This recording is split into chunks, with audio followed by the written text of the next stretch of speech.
Hola a todos y bienvenidos. Hoy dirigimos nuestra atención al enigma del conflicto ucraniano. Reflexionaremos sobre sus implicaciones para la continuidad de la vida humana en el planeta. En el año 2014, una singularidad histórica se generó en Ucrania. Desde entonces, cobra fuerza su arrastre hacia la conflagración termonuclear, que ahora ya es inminente. La puesta en juego es de 8.000 millones de personas. En su conjunto, estas personas viven bajo regímenes sociales diseñados por tomadores de decisiones hostiles, cuya voluntad determina las condiciones reales de convivencia planetaria. Estas condiciones de convivencia incluyen el poder de emitir dinero deuda bancario, que no es dinero soberano, sino un fraude. El predominio de intereses excluyentes y altamente minoritarios sobre el aglomerado mundial de población humana nos impide ennoblecer nuestras vidas en pos del bien común, asegurando la paz social en la generación y en el acceso al alimento, en la tutela ilimitada y gratuita a la salud, en la protección física y moral de la infancia, en el ordenamiento y desarrollo natural de la economía y del progreso tecnológico. 8.000 millones de seres humanos, destituidos del uso de su verdadera soberanía, por unos poderes financieros anónimos y privados. Las noticias en torno a la conflagración ucraniana demuestran que la continuidad de la vida humana en el planeta es imposible, sin alcanzar, necesariamente, esa soberanía colectiva, que es social y espiritual. En esta nueva entrega de Noticias FA proponemos un muy preliminar escrutinio del escenario presente, que se despliega ante nosotros. Noticias FA ofrece esta presentación con audio en castellano y subtítulos en inglés, como parte de nuestro contenido, operando en etapa experimental.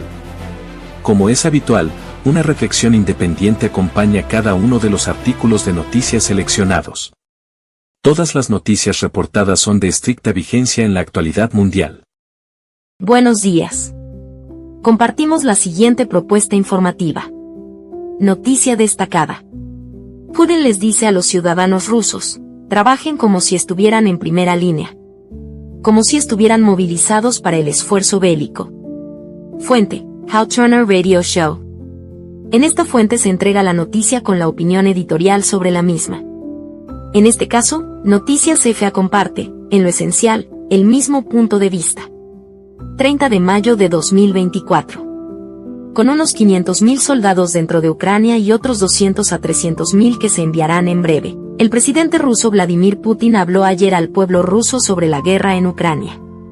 Les dijo, trabajad como si estuvierais en primera línea, como si estuvierais movilizados, añadiendo que es la única manera de lograr los objetivos que nos fijamos.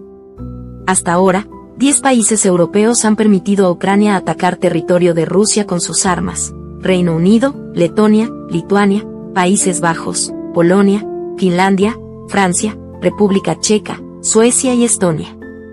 Precisamente ayer, el ministro de Asuntos Exteriores de Canadá también declaró públicamente que Ucrania tiene derecho a atacar el territorio de Rusia con armas canadienses, sin restricciones. Se trata de armas muy sofisticadas que, en la mayoría de los casos, los ucranianos no saben cómo utilizar. Rusia considera que estas armas ya están siendo programadas, lanzadas y guiadas por personal de la OTAN. Ya no estamos en presencia de una guerra por delegación. El territorio ruso pasará a ser atacado por armas OTAN, guiadas por personal OTAN, hacia objetivos OTAN, con el propósito oficial declarado de vencer a Rusia. Crecen rápidamente los temores de que Putin, pronto, permita ataques a los centros logísticos de la OTAN para impedir que esas armas entren en Ucrania.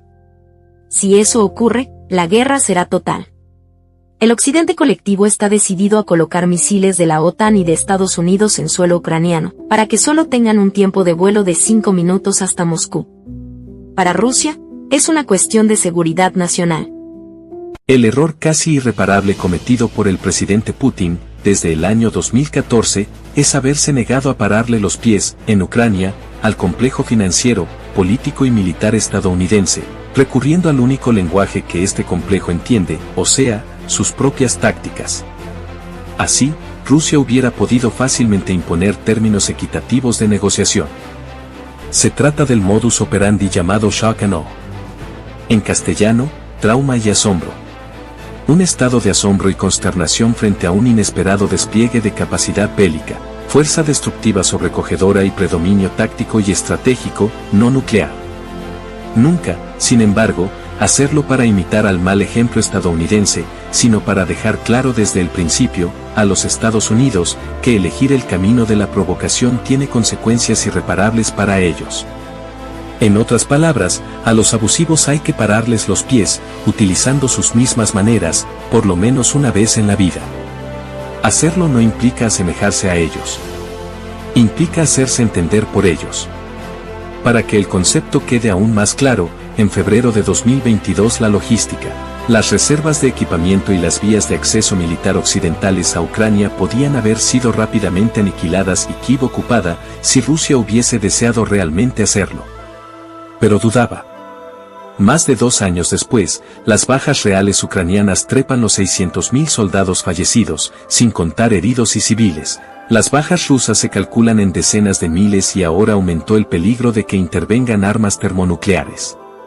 Vladimir Putin, que es quien creyó en la ilusión de confiar en un comportamiento pasivo y comedido, ahora contrata como su asesor directo a Sergei Karagánov, que propone atacar preventivamente a Europa con dispositivos termonucleares, bajo el supuesto de que ningún presidente estadounidense sacrificaría Nueva York o Boston, por la defensa de Poznan o Frankfurt.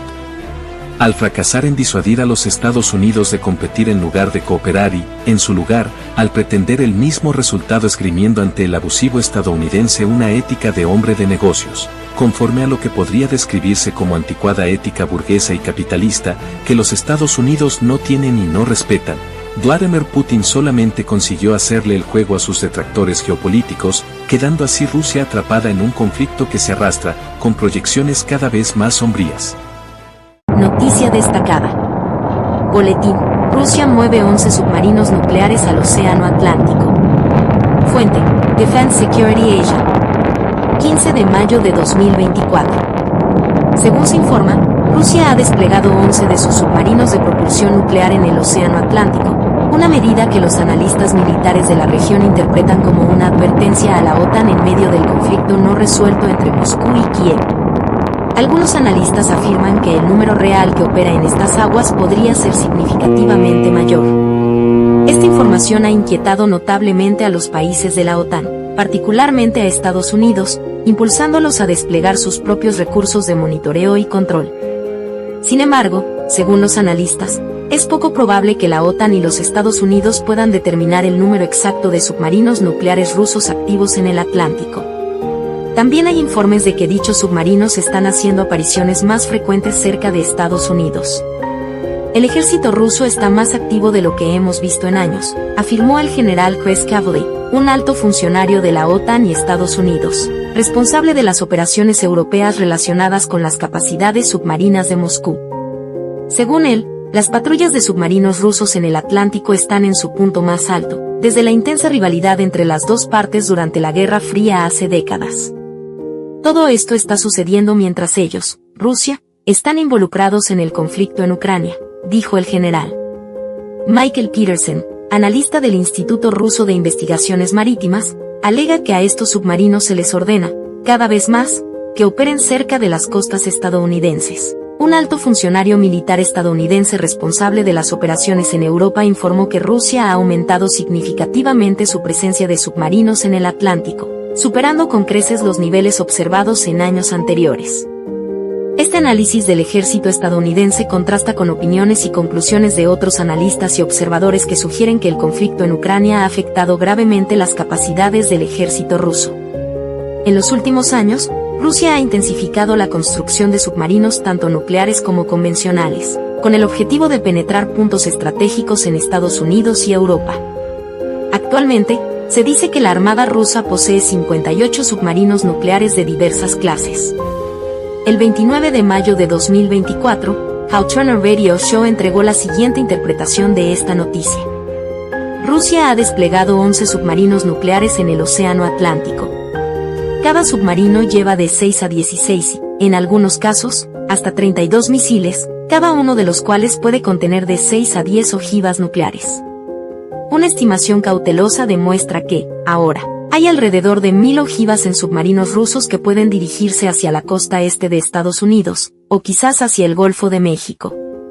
Este despliegue se produce pocos días después de que Ucrania, o, más probablemente, un país de la OTAN, atacara y dañara o destruyera 2 estaciones de radar rusas separadas, de alerta de misiles nucleares sobre el horizonte, OTH, en el sur de Rusia.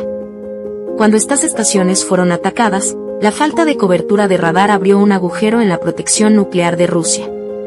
Mientras esos radares estuvieran operativos, Rusia tendría entre 14 y 16 minutos de advertencia de que se acercan misiles nucleares a su territorio. Ahora que esos radares están destruidos, si se disparara un cohete lanzado desde un submarino ubicado en el mar Mediterráneo Oriental, o en casi cualquier lugar del Mar Rojo, o en el Golfo de Arabia, o desde el sur de Somalia, Rusia solo tendría una advertencia de 10 a 12 minutos, probablemente menos. Ucrania no obtuvo beneficio militar alguno al atacar esas 2 estaciones de radar. Ninguno de esos radares rastreó nada sobre Ucrania. Las únicas partes interesadas beneficiadas por el ataque serían Estados Unidos, la OTAN e Israel. Esta noticia se reporta porque significa que se han agotado los medios no nucleares de deterrencia entre Estados Unidos y Rusia.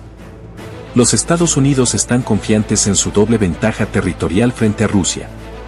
Primero, la pérdida de los territorios del Pacto de Varsovia y de la Unión Soviética acercó a la OTAN a Rusia en muchas centenas de kilómetros.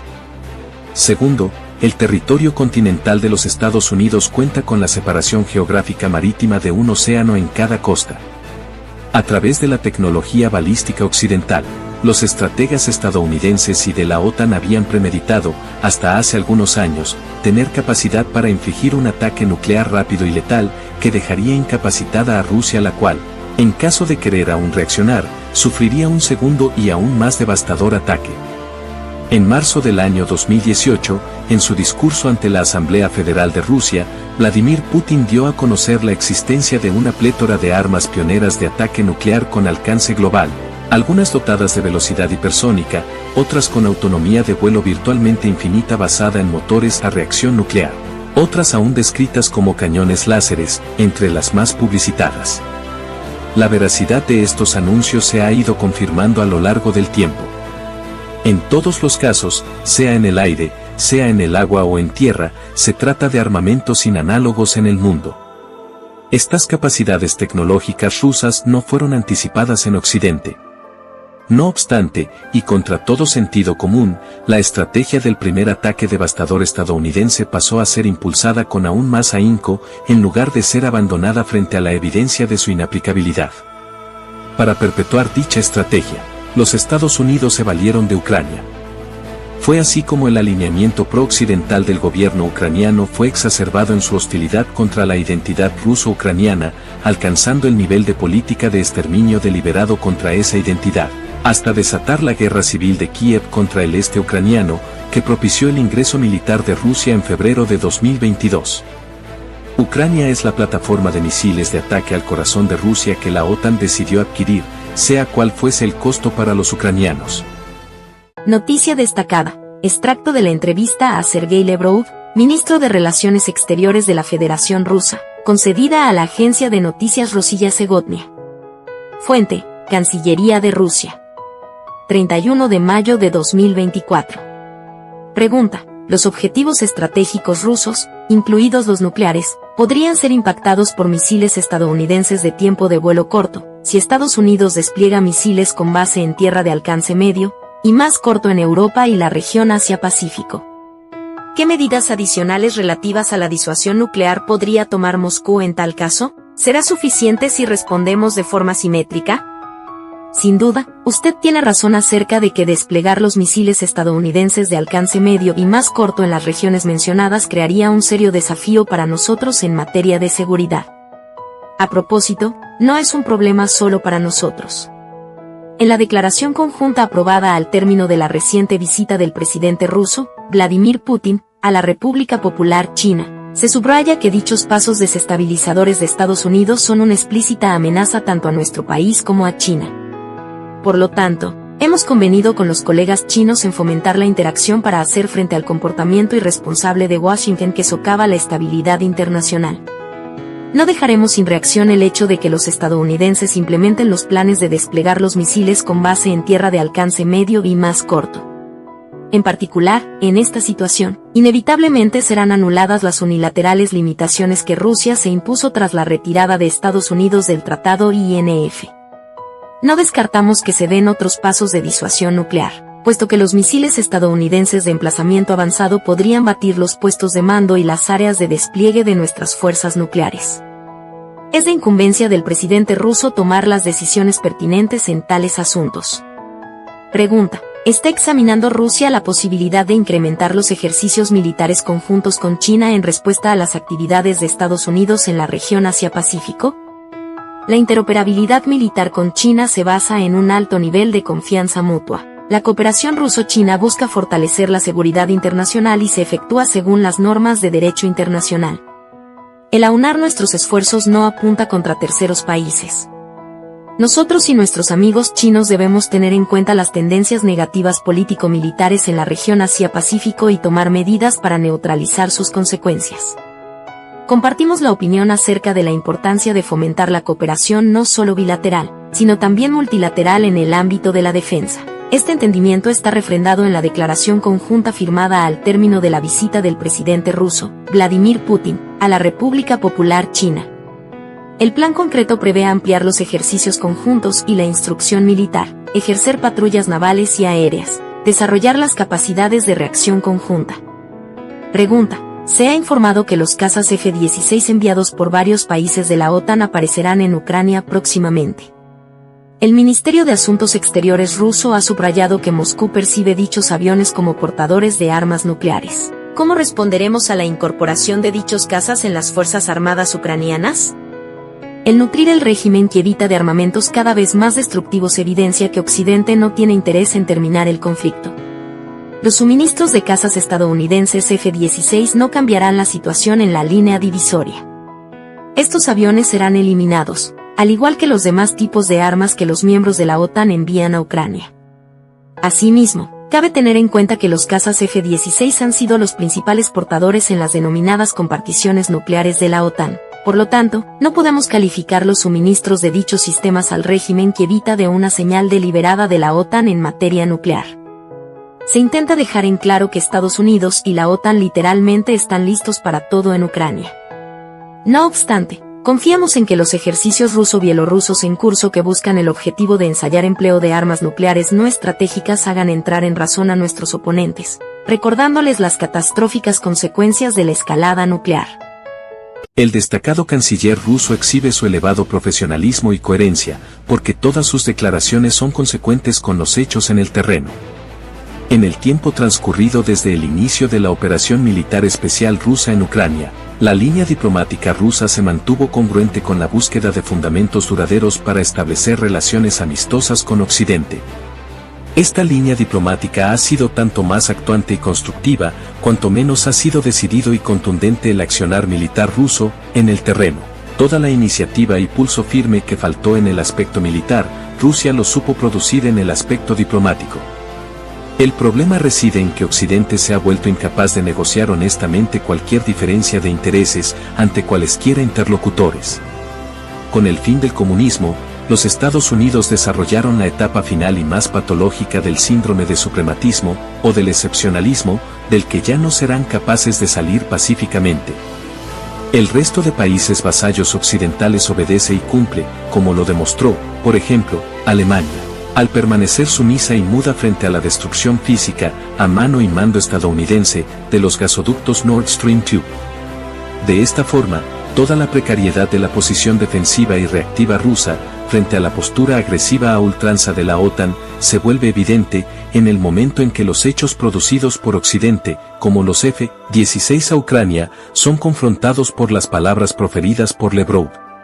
Como ya hemos visto, Rusia llegó al final de un camino de tinte conciliador hacia Occidente, pero ilusorio, que fue elegido por Vladimir Putin. Este camino no produjo la predisposición al diálogo, por parte de los Estados Unidos, que Rusia, en cambio, esperaba encontrar como resultado de mantenerse comedida y moderada en sus acciones geopolíticas. Las numerosas evidencias de resiliencia y adaptación económica a las sanciones, de estabilidad política nacional y de innovación tecnológica militar, generadas desde Rusia, que el gobierno ruso esperaba sirvieran para disuadir a Occidente de tomar decisiones arriesgadas con base en sus aparentes ventajas militares, fueron ineficaces. Occidente, frente a los intereses rusos, es intransigente. Es ante esta encrucijada que surge el enigma que pone título al presente compacto informativo: ¿qué epílogo tendrá la conflagración en Ucrania? A todas luces, predominan las chances de un epílogo fatal. A escala mundial. Noticia destacada. Biden permite por primera vez a Ucrania usar armas estadounidenses para atacar territorio ruso. Fuente: BBC News Mundo. 30 de mayo de 2024. Actualizado 31 de mayo de 2024. El presidente de Estados Unidos, Joe Biden, autorizó por primera vez a Ucrania a usar armamento estadounidense para realizar ataques sobre territorio ruso, específicamente para defender la asediada ciudad de Kharkiv, según informaron funcionarios estadounidenses. El presidente recientemente ordenó a su equipo que garantice que Ucrania pueda utilizar armas estadounidenses con fines de contraataque en Kharkiv, de modo que Ucrania pueda responder a las fuerzas rusas que los atacan o se preparan para atacarlos, dijo un funcionario estadounidense a BBC News. Esta decisión implica un giro de la política que ha seguido la Casa Blanca desde el inicio de la guerra lanzada por Vladimir Putin contra Ucrania y responde a la intensificación de una ofensiva rusa contra la segunda ciudad más grande de Ucrania. Esta decisión no cambia, sin embargo, la política de Washington de no permitir ataques de largo alcance dentro de Rusia. Nuestra política con respecto a la prohibición del uso del sistema de misiles tácticos del ejército, ATACMS, por sus siglas en inglés, o de ataques de largo alcance dentro de Rusia no ha cambiado, dijo el funcionario estadounidense a la BBC. La respuesta de Moscú no se hizo esperar. El portavoz del Kremlin, Dmitry Peskov, dijo este viernes que los países de la OTAN, especialmente Estados Unidos y varias naciones europeas, habían entrado en una nueva ronda de tensión creciente y lo están haciendo deliberadamente, en declaraciones citadas por la agencia de noticias TASS. Están empujando de todas las formas posibles a Ucrania para que continúe con esta guerra sin sentido, señaló Peskov. En las últimas semanas, las fuerzas rusas han logrado avances en la región de Kharkiv después de una ofensiva sorpresa en la zona, cerca de la frontera con Rusia. Los funcionarios estadounidenses dijeron que misiles y lanzamisiles procedentes de su país podrían ser usados siguiendo parámetros estrictos, en contra de tropas y artillería rusas desplegadas al otro lado de la frontera de Kharkiv y contra aviones rusos que lanzan bombas hacia la ciudad desde dentro del territorio ruso. Juan del CBS, el socio estadounidense de la BBC, preguntó si la nueva política incluía atacar aviones rusos. Un funcionario estadounidense dijo: "Nunca le hemos dicho a Ucrania que no pueden derribar un avión ruso sobre suelo ruso que viene a atacarlos", adaptándose a los cambios. La decisión de la Casa Blanca se produce tras reiteradas solicitudes hechas por Ucrania, con apoyo de la OTAN, para que se autorizara este cambio. Reino Unido había señalado anteriormente que estaba abierto a una flexibilización de las restricciones sobre cómo Ucrania puede utilizar las armas suministradas por Occidente. Pero Washington, que ha proporcionado la mayor parte del armamento a Ucrania, se había resistido a aliviar estas restricciones por temor a una escalada. El secretario de Estado estadounidense, Antony Blinken, insinuó el cambio durante una visita a Moldavia el miércoles. "En cada paso del camino, nos hemos adaptado y ajustado según sea necesario", dijo. "Y eso es exactamente lo que haremos en el futuro", agregó. My topic tonight is a more sober one, of concern to publishers as well as editors. I want to talk about our common responsibilities in the face of a common danger. The events of recent weeks may have helped to illuminate that challenge for some, but the dimensions of its threat have loomed large on the horizon for many years. Whatever our hopes may be for the future, for reducing this threat or living with it, there is no escaping either the gravity or the totality of its challenge to our survival and to our security. A challenge that confronts us in unaccustomed ways in every sphere of human activity. This deadly challenge imposes upon our society two requirements of direct concern, both to the press and to the President. Two requirements that may seem almost contradictory in tone, but which must be reconciled and fulfilled if we are to meet this national peril. I refer first to the need for far greater public information, and second, to the need for far greater official secrecy. The very word secrecy is repugnant in a free and open society, and we are, as a people, inherently and historically opposed to secret societies, to secret oaths, and to secret proceedings. We decided long ago that the dangers of excessive and unwarranted concealment of pertinent facts far outweighed the dangers which are cited to justify it. Even today, there is little value in opposing the threat of a closed society by imitating its arbitrary restrictions. Even today, there is little value in ensuring the survival of our nation if our traditions do not survive with it. And there is very grave danger that an announced need for increased security will be seized upon by those anxious to expand its meaning to the very limits of official censorship and concealment. That I do not intend to permit to the extent that it's in my control. And no official of my administration, whether his rank is high or low, civilian or military, should interpret my words here tonight as an excuse to censor the news, to stifle dissent, to cover up our mistakes, or to withhold from the press and the public the facts they deserve to know. But I do ask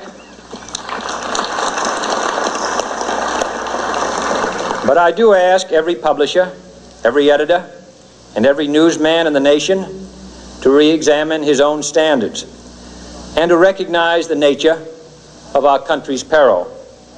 In time of war, the government and the press have customarily joined in an effort based largely on self-discipline to prevent unauthorized disclosures to the enemy.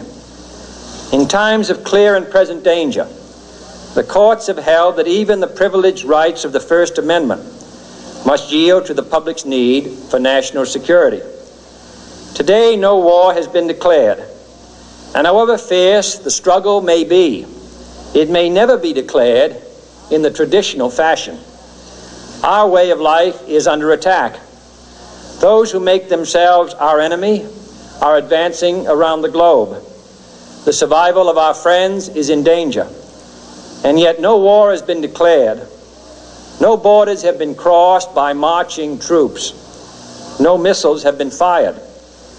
If the press is awaiting a declaration of war before it imposes the self-discipline of combat conditions, then I can only say that no war ever posed a greater threat to our security. If you are awaiting a finding of clear and present danger, then I can only say that the danger has never been more clear, and its presence has never been more imminent. It requires a change in outlook, a change in tactics, a change in missions by the government, by the people, by every businessman or labor leader, and by every newspaper. For we are opposed around the world by a monolithic and ruthless conspiracy that relies primarily on covert means for expanding its sphere of influence, on infiltration instead of invasion, on subversion instead of elections, on intimidation instead of free choice, on guerrillas by night instead of armies by day. It is a system which has conscripted vast human and material resources into the building of a tightly knit, highly efficient machine that combines military, diplomatic, intelligence, economic, scientific, and political operations. Its preparations are concealed, not published. Its mistakes are buried, not headlined.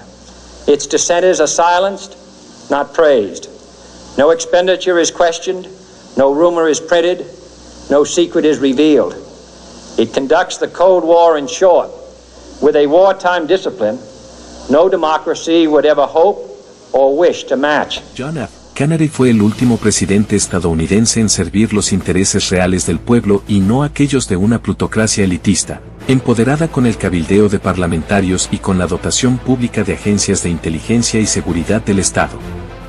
El asesinato premeditado de Canary cumplió su doble propósito, de suprimir a ese poderoso e íntegro líder mundial y, además, cancelar preventivamente de la memoria política estadounidense todo rastro de las acciones conducidas por Canary para derribar la primacía del complejo militar, industrial y financiero, sobre la conciencia colectiva estadounidense. Por ejemplo, Canary fue asesinado cuando impulsaba la sustitución de la Reserva Federal por la Oficina del Tesoro en el papel de emisor monetario, eliminando la ilegítima captura bancaria de riqueza social financiera, por el simple hecho de poner la moneda en circulación. El Estado pasaría, así, a pagar cero intereses al emitir moneda, la cual es propiedad del Estado, no de los accionistas del Banco Central o Federal Reserve. En cuanto a carácter y temple político, en comparación, Joe Biden no pasa de una caricatura perturbadora del significativo poder moral, alguna vez existente, en el cargo de presidente de los Estados Unidos de América. Noticia destacada. Presuntos ataques ucranianos a radares nucleares rusos desconciertan a Estados Unidos. Washington Post. Fuente: Agencia RT News. 30 de mayo de 2024. Los informes de que Ucrania ha atacado las estaciones de alerta temprana rusas contra misiles balísticos están desconcertando a los patrocinadores estadounidenses de Ucrania, según el Washington Post. Fuentes ucranianas afirmaron que se habían llevado a cabo 2 operaciones contra ese tipo de instalaciones rusas. El Ministerio de Defensa ruso no hizo comentarios. Las imágenes compartidas en línea sugieren que al menos uno de los ataques causó daños. Un funcionario estadounidense dijo al Post que Washington está preocupado por la noticia, ya que Rusia percibe que sus capacidades disuasivas están siendo afectadas. Hablando bajo condición de anonimato, la fuente añadió: estos sitios no han estado involucrados en el apoyo a la guerra de Rusia contra Ucrania. Las 2 instalaciones que, aparentemente, fueron atacadas son sitios denominados Radar sobre el Horizonte, ubicados respectivamente cerca de Armavir, en la región de Krasnodar, y en Orsk, región de Orenburg. Este último vigila el espacio aéreo sobre Oriente Medio y China. Las Fuerzas Armadas de Austria publicaron un análisis de la situación que sugiere que el ataque en Armavir podría haber sido autorizado por Estados Unidos, y pretende ser una advertencia a Moscú porque es poco probable que para Kiev tuviera algún valor militar. Hay al menos 700 kilómetros entre la estación Voronezh DM en Armavir y el lugar desde el cual Kiev podría haber lanzado misiles balísticos del sistema de misiles tácticos del ejército, ATACMS, suministrados por Estados Unidos, según el informe. Sería difícil para la estación detectar esos proyectiles que vuelan a baja altura, a esta distancia.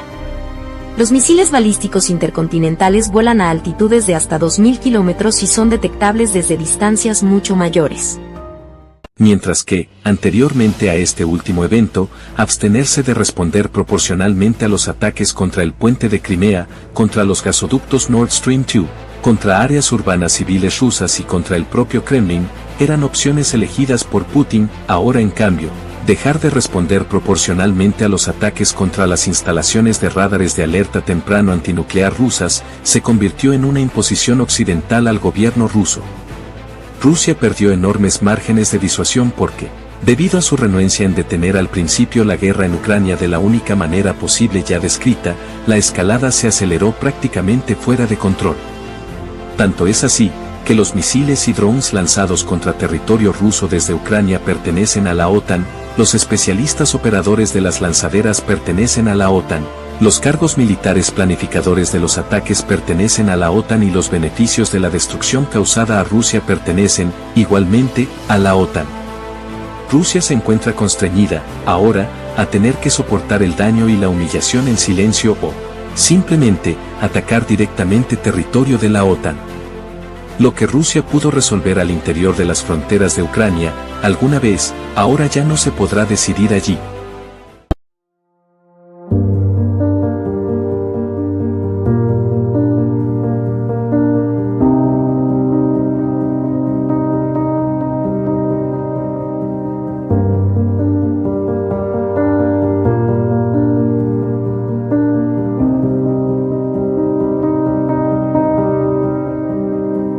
En octubre del 2018, al referirse a quienes se atrevieran a atacar con armas nucleares a Rusia, Vladimir Putin señaló: en tal caso iremos al cielo como mártires, y ellos morirán sin que les dé tiempo ni para arrepentirse. muchas de las incontables e interminables divergencias y opiniones encontradas que dividen a la especie humana, posiblemente, desaparecerán instantáneamente cuando estalle el próximo artefacto termonuclear, sucesivo a los dos primeros activados en 1945. Cuando eso suceda habrá concordancia de puntos de vista con respecto a un simple hecho, todos habremos ingresado a tiempos apocalípticos. ¿Qué capacidades sabrán desplegar entonces las personas que compartan el ingreso en esos tiempos? Queda por verse.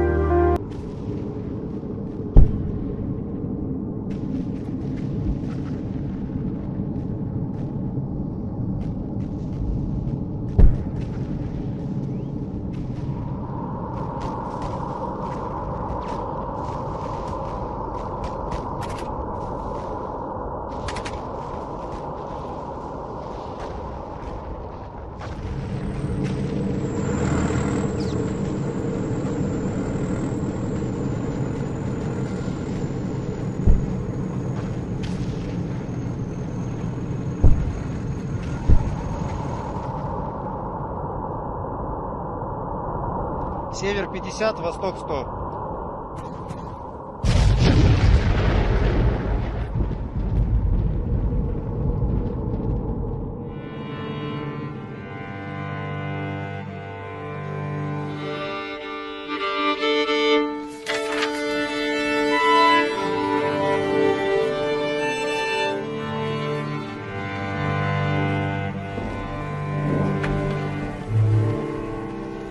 Darling, I'm going to Eastern Europe on business. I will be back soon, and we will go to Covent Garden.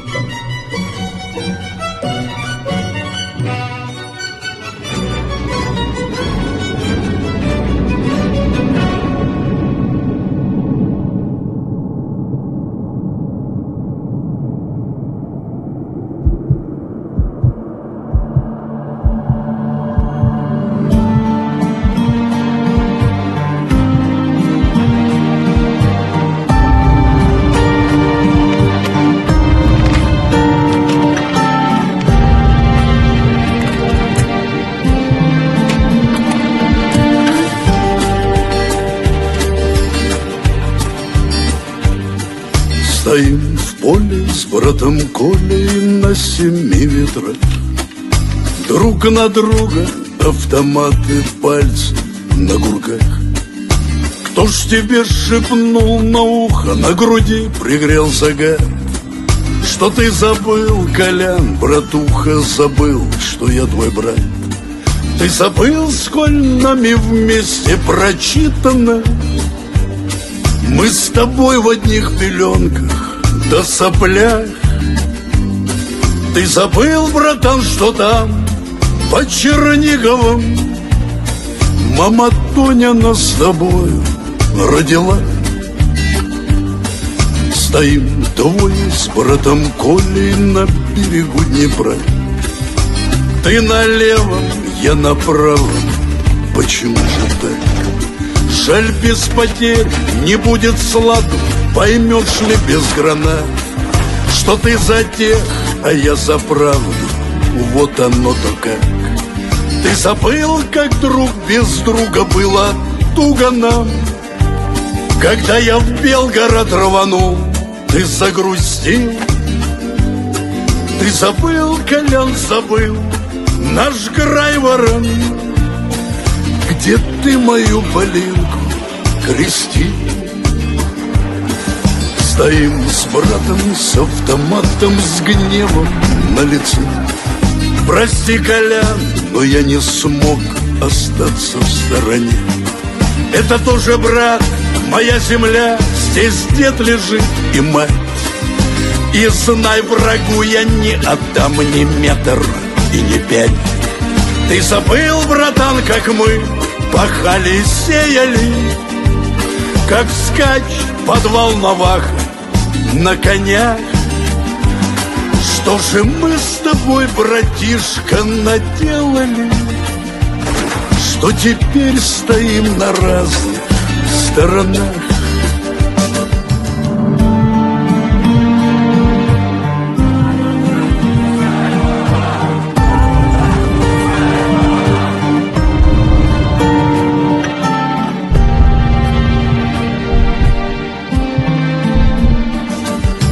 Как же, братик, мой солдатик, смог ты все забыть? Теперь меня ты на геляку, как воды попить.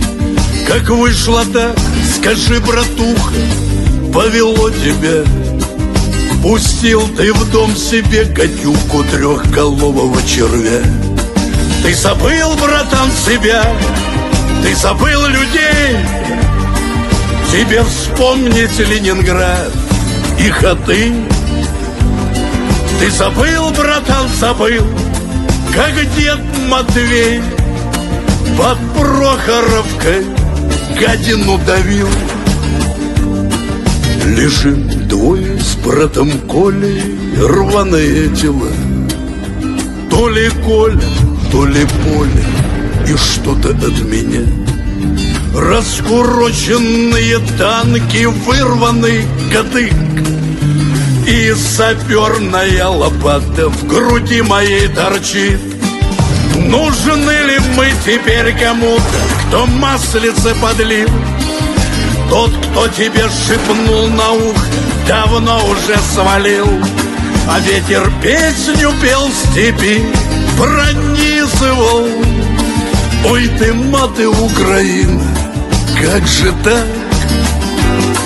Долго будем эту рану зализывать. Только видно вот рубеж не убрать. А в синем небе, братва, голуби белые. Это души наши, Колька, понеслись. Что же мы с тобой, братишка, наделали? Может быть, Господь отпустит и простит. Что же мы с тобой, братишка, наделали? Может быть, Господь отпустит и простит.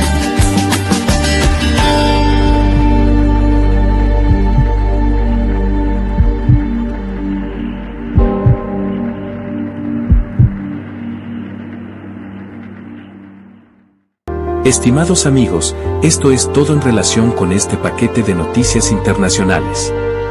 Les invitamos a suscribirse al canal y a conocer en tiempo real las futuras publicaciones de análisis comentados de noticias internacionales. Si les agradó este contenido, recuerden pulsar el pulgar y compartir el video. Muchas gracias por vuestra inestimable atención. Hasta pronto.